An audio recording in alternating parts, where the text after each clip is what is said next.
Hello everyone, कैसे हैं आप सब लोग। Welcome back to ICT virtual classroom Dehradun. मैं निखिल राणा। क्लास 9 का अपना मैथ्स का टॉपिक जो है सर्कल, उसको हम कंटिन्यू रखते हैं। एंड सर्कल्स के अंदर हमने कुछ अब आउट ऑफ द बुक्स के कुछ क्वेश्चंस करेंगे जो कि आपके लिए, आपकी नॉलेज के लिए ज्यादा बेटर रहेंगे, क्योंकि सर्कल्स की जितनी थ्योरम्स हमने पढ़ी है उस पर क्वेश्चन भी तो करने चाहिए, है ना। और एक दो क्वेश्चन और एनसीईआरटी के रहते हैं, उसको भी बहुत जल्द हम कवर करेंगे। तो चलिए फिलहाल कल ये क्वेश्चन आपको होमवर्क मैंने दिया था, है ना। एंड आई होप आप लोगों ने क्वेश्चन किया होगा, ठीक है। तो क्या क्वेश्चन था उसका, फिगर ये आपके सामने यहाँ पे है।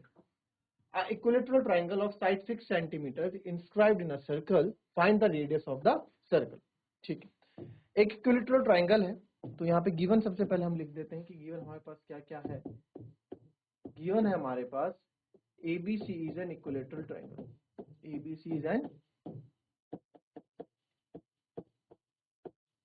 इक्विलेटरल ट्राइंगल जिसमें AB BC के बराबर है और BC AC तीनों साइड्स बराबर है, करेक्ट। एंड हमें रेडियस निकालना है सर्कल का। तो हमने फिगर बना दिया, OB is equals to OC is equals to OA हमारा क्या है, रेडियस है। ये भी आपने बता दिया कि क्या है, रेडियस ऑफ द सर्कल है। भाई देखो, सेंटर से अगर ये आपका बाउंड्री, सर्कल की बाउंड्री को छू रहा है तो ये भी रेडियस हुआ, और सेंटर से ये छू रहा है तो ये भी आपका रेडियस हुआ, और सेंटर से छू रही है, यानी हमें रेडियस निकालना है। किसी एक की वैल्यू भी हम निकाल देते हैं तो हम बोल सकते हैं कि आपको पास सारी की वैल्यू आ जाएगी, ठीक है। तो इसके लिए क्या करना पड़ेगा, सबसे पहले मेरे को ये आर निकालने के लिए मेरे को पूरा ये ए डी, जिसको हमें डी यहाँ लिखा है, एडी हमें निकालना पड़ेगा। तो इन ट्राइंगल, सेम जैसे क्वेश्चन में कल आइसोसेलेस ट्राइंगल वाला गया था, सेम वैसे करेंगे। In triangle A D B, ठीक है, राइट एंगल ट्राइंगल है, 90 डिग्री बना रहा है ना। और आपने क्या क्या, आप इसमें लिख सकते हैं, हमने क्या क्या कंस्ट्रक्शन में,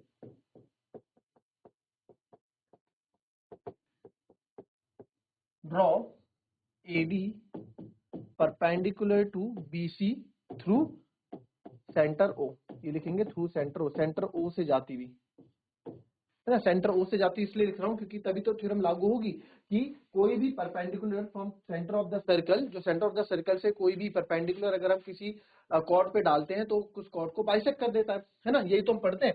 तो draw AD perpendicular BC through centre O. तो आप देयरफॉर आप बोल सकते हैं, देयरफॉर जो एडी है वो बाइसेक्ट करेगा बीसी को।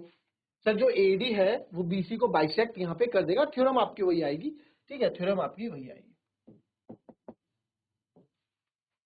ठीक है, थ्योरम आपकी वही आएगी।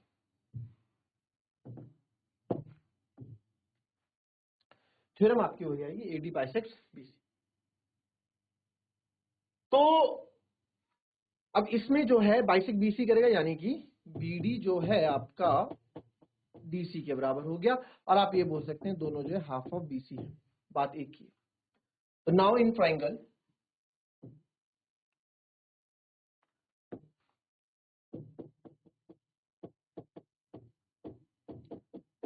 इन ट्राइंगल एडीबी में आप देख रहे हैं A B square is equals to B D square plus A D square, correct. A B square equals to B D square plus A D square. And what is AB square? This is 6 का square. What is BD square? BD is sir 6 का half हो जाएगा, यानी कि bisect कर दिया ना, तीनों साइड बाइसेक्ट कर दी, तो अब ये 3 हो गया, ये भी 3 हो गया, पूरा तो 6 है ही। तो सर 3 का square and AD square is like AD square ही हम इसको रख देते हैं, AD स्क्वायर रहेगा, ठीक है। क्योंकि AD कहां से कहां तक है, यहां से लेके यहां तक है, ये पूरा AD, ठीक है। तो 6 का स्क्वायर हो गया आपका 36 और 3 का स्क्वायर हो गया 9, तो AD स्क्वायर आ गया आपका ये। तो 36 में से 9 गए, आपका हो जाएगा 25। तो AD यहां से आ जाएगा आपका अंडर रूट 25, तो AD हो गया बच्चों 5 सेंटीमीटर। AD कितना हो गया, 5 सेंटीमीटर हो गया, 5 मीटर जो भी यहाँ पे चल रहा है सेंटीमीटर। तो जब अब अगेन वही कहानी, जब आपने इस पूरे AD को 5 निकाल दिया, तो ये पूरा तो 5 है, मुझे तो रेडियस चाहिए। तो अब मैं कौन सा ट्राइंगल लूंगा, छोटे वाला ट्राइंगल हम लेते हैं, ये वाला OBD। In triangle OBD, OBD में OB square is equals to BD square plus OD square. OB square sir हमारा रेडियस है R का स्क्वायर, BD स्क्वायर हमने 3 माना ही है, what is OD sir? OD क्या रहेगा? ओडी क्या रहेगा? ओडी के लिए बड़ी यहाँ पे समस्या आ गई कि सर ओडी क्या रहेगा। तो ओडी क्या रहेगा, ये पूरा जो है एडी जो है कितना है, 5 है।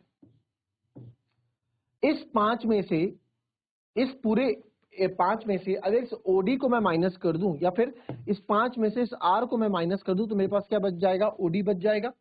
ठीक है, तो यानी कि मैं इसको भी आर के टर्म में ले आऊंगा। मैं लिख दूंगा अगर 5 माइनस आर हम करते हैं, पूरे में से हमने इसने आर को माइनस कर दिया, तो सर हमारे पास ओडी मिल जाता है। और ओडी स्क्वायर के ओडी की जगह हमने लिख दिया। तो आर स्क्वायर 3 का square 9, a square plus b square लगेगा यहाँ पे। तो a square plus b square plus 2ab। तो आर स्क्वायर ऐसे ही रहेगा, 9 प्लस 5 का square 25, R square as it is रहेगा, 2 5 10 आर। आर स्क्वायर एक साथ जाएंगे तो कैंसिल तो होंगे, तो हम इसको यहीं पे कैंसिल कर देते हैं। और यहाँ पे अब जो बचेगा, यहाँ 9 25 और 9, ये तो 0 हो गया, 25 और 9 36। ठीक है, तो यहाँ पे जो है ये 0 हो गया, 25 और 9 36 हो गया, प्लस 10 आर। करेक्ट, 9 5 16 2 1 3 36 है ना, कुछ और दिक्कत तो नहीं। ठीक है, तो अब यहाँ पे आप बोल सकते हैं कि जो हमारा, कुछ तो गलत आ रहा है, -2ab होता है। Yes, a square plus b square -2ab। तो -2ab, तो ये इधर चले जाएगा, ये भी आपका माइनस का 10 आर है, ये उधर चले जाएगा, उधर जाके प्लस का 10 आर हो जाएगा, 36। तो आर हो गया आपका 36/10। तो 36/10 मतलब आर हो गया 3.6 सेंटीमीटर, यानी जो इसका रेडियस हो गया वो 3.6 सेंटीमीटर हो गया। क्लियर? देखिए, कॉपी कर लेंगे इसको। चलिए,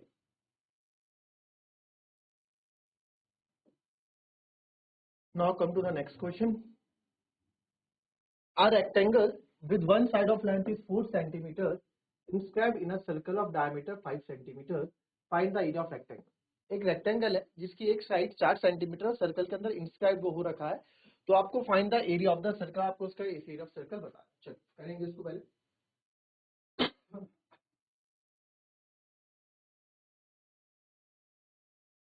चलिए फटाफट करेंगे।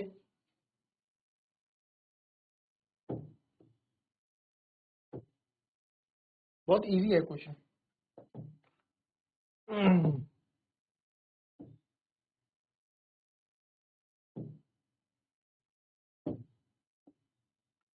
एक सर्कल है, इसके अंदर हम मान लेते हैं कि एक रेक्टेंगल है।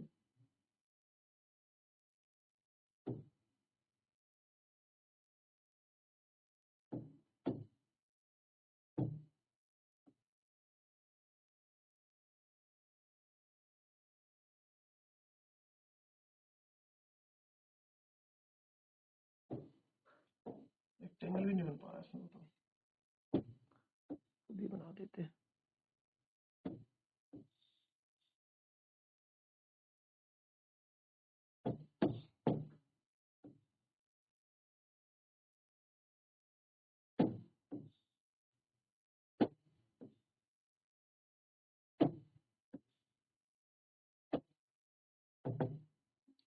तो ये रेक्टेंगल हमने ले लिया यहाँ पे, ए बी सी और डी। ABCD एक रेक्टेंगल है with one side of length 4 centimetre. हम मान लेते हैं कि एक जो लेंथ है इसकी 4 है, और जो डायमीटर है वो क्या है आपका, तो अपोजिट साइड इक्वल होती है। डायमीटर इसका हम मान लेते हैं, एक डायमीटर है जो इसका 5 सेंटीमीटर का है। तो आपको बोला है कि एरिया ऑफ रेक्टेंगल निकाल। अब यहाँ पे देखिए, जो एरिया ऑफ रेक्टेंगल होता है, एरिया ऑफ रेक्टेंगल जो होता है बच्चों, वो होता है लेंथ इनटू ब्रेथ। तो लेंथ हमारे पास है, हमारे पास ब्रेथ नहीं है कि भाई चौड़ा कितना है, इसकी ब्रेथ हमारे पास नहीं है। तो ब्रेथ निकालने के लिए आप क्या करेंगे, आप लिखेंगे because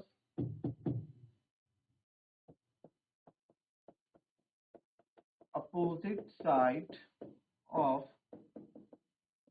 rectangle is equal. Therefore आपने बोल दिया कि बीसी भी कितना हो गया, 4 सेंटीमीटर हो गया, एंड बिकॉज ये मेन रहेगा, all angles of rectangle is 90 degree. सारे एंगल्स रेक्टेंगल की 90 डिग्री होते हैं, तो ये भी 90 होगा। करेक्ट। तो बस अब पाइथागोरस थ्योरम की मदद से आप यहाँ पे काम कर लोगे। तो therefore in triangle BCD BD square is equals to BC square plus CD square. बहुत ही आसान क्वेश्चन था ये। ठीक है, BD का स्क्वायर यानी कि 5 का स्क्वायर, BC का स्क्वायर यानी कि 4 का स्क्वायर और BD का स्क्वायर। 5 का स्क्वायर 25, 4 का स्क्वायर 16, BD स्क्वायर ऐसे ही रहेगा। तो यार 25 माइनस 16 BD स्क्वायर ऐसे ही रहेगा। 25 माइनस 16 इज 9 BD स्क्वायर। तो आप यहाँ देख सकते हैं स्क्वायर हट जाएगा, इधर स्क्वायर रूट लग जाएगा, तो BD जो आपका आ जाएगा 3 सेंटीमीटर आ जाएगा। तो ये हमने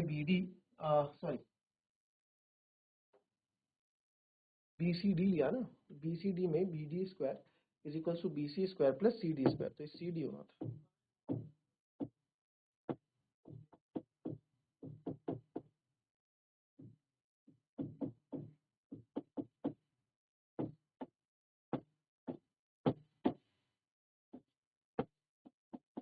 तो therefore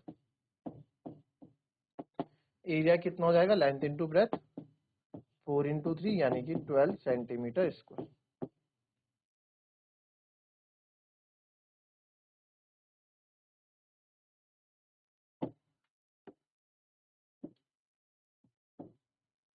the line joining the mid points of a chord of a circle.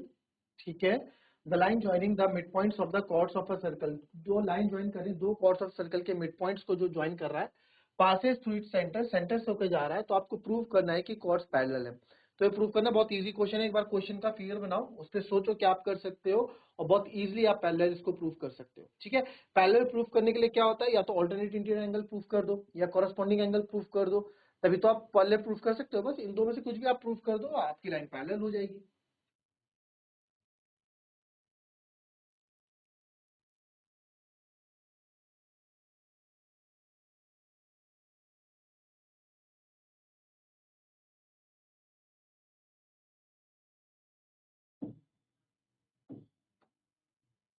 ये सर्कल है, the line joining the mid points of two chords, ये दो कॉर्ड्स हैं।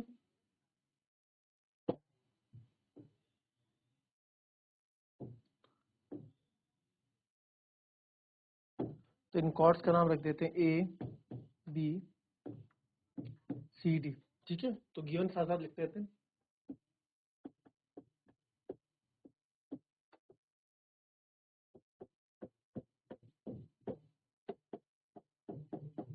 AB and CD are the two chords, या फिर two chords AB and CD, उल्टा लिख दिया।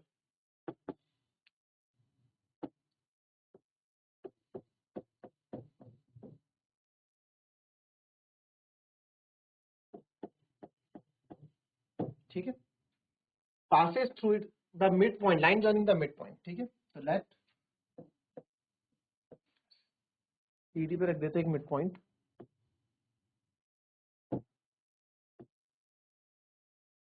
सॉरी M नाम रख देते हैं यहाँ पे।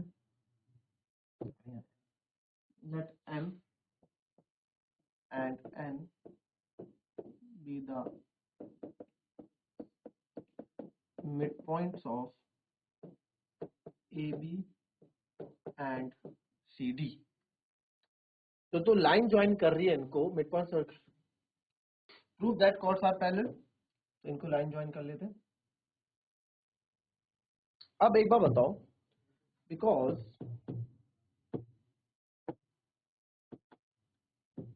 M is the, बिकॉज नीचे से स्टार्ट करते हैं, N is the mid point of AB। N आपका जो है AB का मिड पॉइंट है, तो that means AN equals to NB होगा, AN इक्वल्स टू NB होगा। भाई AN इक्वल्स टू NB होगा, यानी बाइसेक्ट कर रहा है। और ये कंडीशन कब बनती है बाइसेक्ट करने वाली, जब आपका सेंटर से 90 डिग्री होता है तो बाइसेक्ट बनती है ना। इस पे हमने इसकी उल्टी थ्योरम भी लिखी होगी शायद, रिवर्स इसका। The line drawn through the center of a circle bisect a chord is perpendicular to a chord, है ना। The line drawn through the centre of a circle, किसी सेंटर ऑफ सर्कल से अगर लाइन थ्रू करके हम जा रहे हैं, ये बाइसेक्ट अ कॉर्ड और सर्कल टू बाइसेक्ट और कॉर्ड को बाइसेक्ट कर रही है, यानी कि लाइन हमने डाली, अगर ये इस कॉर्ड को बाइसेक्ट कर रही है तो यानी कि ये क्या होगी, परपेंडिकुलर होगी। वो क्या हो, कॉर्ड के क्या होगी, परपेंडिकुलर होगी। तो ये रीजन हम दे देंगे।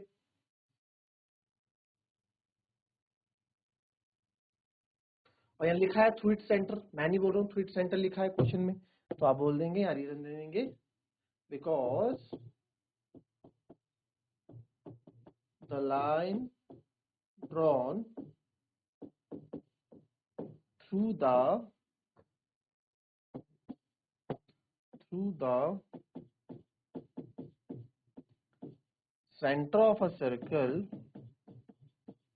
the line drawn through the center of a circle, जो लाइन हम ड्रॉ कर रहे हैं through centre of a circle से, the line drawn through the centre of a circle, ठीक है, the line drawn through the centre of a circle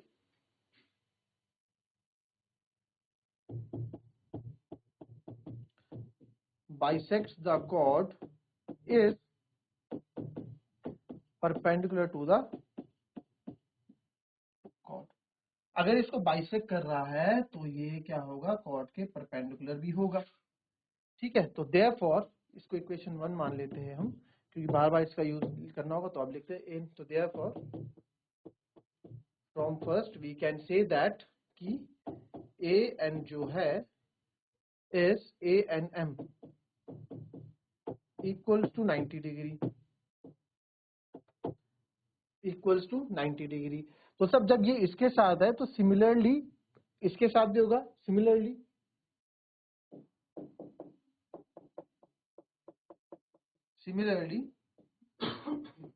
PM is also a midpoint, similarly M is a midpoint,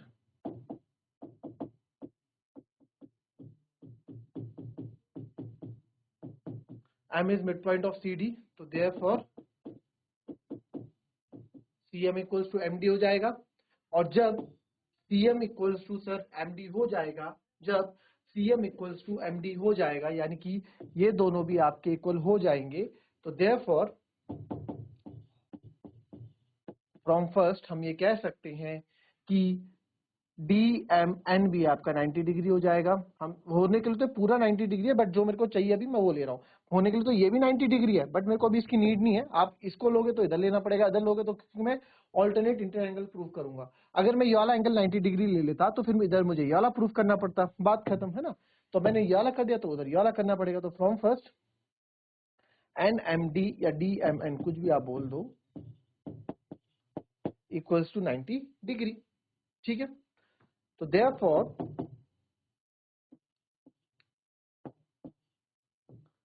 angle ANM आप देखें, angle ANM और DMN is equal है, equals to 90 degree, equal है। कैसे, एक angle ये है, एक दोनों parallel angle, alternate interior angle बना रहा है, एकांतर अंत्य कोण ऑल्टरनेट इंटीरियर एंगल बना रहा है ना। इसको बिकॉज आप यहाँ पूरा लिखेंगे बिकॉज, तो देयरफॉर मैं बोल सकता हूं कि जो AB है वो किसके पैरेलल हो जाएगा, CD के पैरेलल हो जाएंगे। और ABCD मेरी क्या है, कॉर्ड्स है। AB parallel to CD, therefore chords are parallel, hence proved.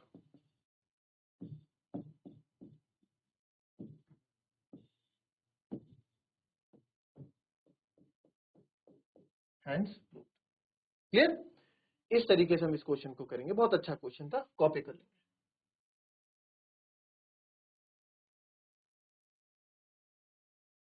अच्छा क्वेश्चन था, कॉपी कर लिया। नेक्स्ट देख लेते हैं, ये वाला क्वेश्चन देखेंगे, ये आपके लिए इजी हो जाएगा, पहले भी इस तरह के क्वेश्चन कर चुके हैं। Prove that a cyclic parallelogram is a rectangle. जो साइक्लिक पैरेललोग्राम है वो आपका एक रेक्टेंगल है, आपको प्रूव करना है, आपके लिए होमवर्क हो गया। ट्राई करेंगे, फिगर बनाएंगे। पैरेललोग्राम की प्रॉपर्टीज आपको पता है, रेक्टेंगल की प्रॉपर्टीज आपको पता है, तो साइक्लिक पैरेललोग्राम को रेक्टेंगल कैसे आप प्रूव करेंगे, ये आप उस पर डिपेंड करता है। So that's all for today, मिलते हैं आपसे अपनी कल की नेक्स्ट क्लास में। तब तक के लिए be happy, be healthy and be safe. Thank you and have a nice day.